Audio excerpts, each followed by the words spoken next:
On the last episode of Alpha, the Antonio story. After discovering that Peaches was pregnant, Antonio issued an ultimatum: get an abortion and life goes on, or she was going to be on her own. They scheduled the appointment, but it was discovered that Peaches also had herpes. Not only did she have herpes, but she had given it to some of Antonio's clients. Peaches was nonchalant, which made Antonio understand that she likely already knew she was infected. Antonio told Peaches that she had to work for free until she paid him for his loss. And when she resisted, the goons made her suffer the consequences. And now, Chapter 19, Reckless, narrated by Shandora Warren. Music by Epidemic Sound. When Peaches finally returned to the club, she had a broken spirit. I felt a little guilty, but I knew I did what needed to be done. Everything was cool for a few weeks. Then it happened again. For the record, there have been a lot of variations of this story, but I'll be honest about what happened. Peaches has always told people that she took a charge for me, so they think they have it all figured out. Most people don't really know what happened. The first time Peaches went to jail, it was because I was smoking weed in the car. She took the charge because she knew I'd get more time. Most people weren't even aware that she went to jail that first time, because I wasn't honest about it. The second charge, the one everybody knows about, was actually Peaches' fault. But because they didn't know about the first one, they assumed that Peaches took a cocaine charge for me. Peaches did not take a cocaine charge for me. This is what happened. Peaches was getting some work done to her car, so she asked me to pick her up. When I got there, she was snorting coke. I knew Peaches did drugs, but she didn't do them around me. Seeing it made me feel disrespected, like she didn't really care how she handled me anymore. We had our words, but we eventually made it out to the car. I was driving. With the full understanding that it would anger me, Peaches started doing coke in the car. I was calm for real, just in disbelief. I was over it. I didn't want to play Peaches' game anymore, so I told her that I was putting her out at the stoplight. Completely unexpectedly, Peaches grabbed the steering wheel, causing me to swerve, also causing cocaine to fly all over her clothes. And you already know what happened. We got pulled over. There was no negotiation. I told Peaches that she was taking the charge, or the goons were going to do her dirty. Again. That was it. I was honest with the officer. I had no idea that Peaches had drugs on her. She had erratically jerked the steering wheel because she was on a bender. And with cocaine all over her clothes, she was left with very few avenues to dispute it. Peaches went to jail, and that time, they did not offer her a bond. I didn't abandon Peaches. I'm not heartless. I knew what she was up against, so I hired an attorney. His name was David L. Herkowitz, and he was supposed to be the best. Peaches had just come home from the weed charge that she took from me. I mean, it had literally been a few months. With that being the case, I assumed she'd get some real time, at least a couple of years. But if I'm being honest, I didn't think that was the worst possible outcome. Peaches was getting more reckless by the day. In her state at the time, she was a risk to herself, me, and everything that we were tied to. She said that out of her own mouth. A part of me felt that she would benefit from laying down for a while. Maybe she would come home with a clear head. By that point, I had planned on legitimizing the business and getting rid of the drug thing altogether. After all, that had been the plan the entire time. But things didn't work out that way.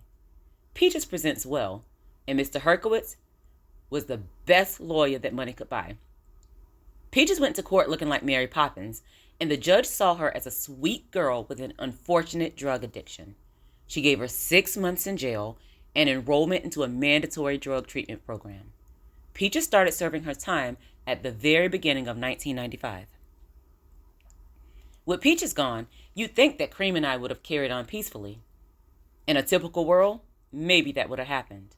But it wasn't a typical world. It was like crabs in a barrel. If you ever got too close to the top, there was sure to be someone who was ready and willing to pull you down. That was Cream's undoing. She was too close to the top. Well, it was that and the fact that this is what happened. I made sure that Peaches was good. I mean, her books looked good, but I never went to see her in jail. She never asked me to. I guess we both understood that a break was needed. A lot had transpired between us. Meanwhile, Cream and I were going strong. The escort business had basically fallen apart, but I was still letting her handle the little piece that remained. Cream danced at the club when she wanted to, but I was primarily taking care of her. It was an arrangement that seemed to work. I never planned to sleep with Peaches again. I mean, she had herpes. But true to my word, I was going to look out for her. Cream and I were doing our thing, and she knew that she'd have to accept my arrangement with Peaches when she got out. Perfect, right? But the crabs showed up, and they were pinching tight. Everybody knew that I was looking out for Peaches and Cream, and there was no shortage of women who wanted to be in their places. Most of them were in the shadows while Peaches was out. I guess they looked at her like the main girl, so they stayed out of the way. Also, Peaches was impulsive. Maybe they didn't want that trouble. But with her gone, none of them felt that Cream deserved that same respect. As far as they saw it, she was one of them. They had all come in around the same time. Any one of them could easily have been chosen instead. So, they started blatantly trying their hands to no avail. I made it obvious that I was there for business, and that was it. I didn't need any more complications around me. With that understanding, Cream comfortably sat at the top of the hierarchy. She didn't give those girls a second thought. But there's always one who tries to circumvent the system. In that case, her name was Ivory. Her name wasn't really Ivory. I think it was Amber or something. I don't know. I didn't really pay her much attention because I didn't like her. I don't mean that I didn't like her romantically. I mean, I didn't like her in general. I called her Ivory because she was the color of spoiled milk, and equally as bitter. She was always complaining about how she was misjudged for being white, but at the same time, she seemed to carry some superiority around it. Ivory acted as if all black girls fell into the same old stereotypical roles. Yet, she was a junkie with a mixed son and no idea who the father was. The irony. Anyway, just like everybody else, the spoiled milk had an agenda. She wanted to place herself atop the hierarchy so she could get taken care of. But Ivory didn't offer flirtation and sexual favors like the others. She chose a different tactic: division. Ivory walked into my office, citing that she was concerned about something. I inquired, of course, and the words couldn't wait to fly out of her mouth. She said, "There's a lot that you don't know, boss. Cream talks to me, and she isn't who you think she is. First, Peaches didn't just happen to catch you with Cream that first time. Cream left an anonymous note on Peaches' door telling her about you guys. Cream has always bragged about how she set it up for Peaches to catch y'all. Second, Peaches didn't just start tricking behind everybody's backs. Cream knew she did drugs, so she offered her a spot as a way to get more money. They were both keeping the secret and the money from you. When Peaches got pregnant, Cream promised to take her to get an abortion, but she came to you instead. She knew it would turn you against Peaches. She was prepared to lie about putting Peaches on, but Peaches never even told it.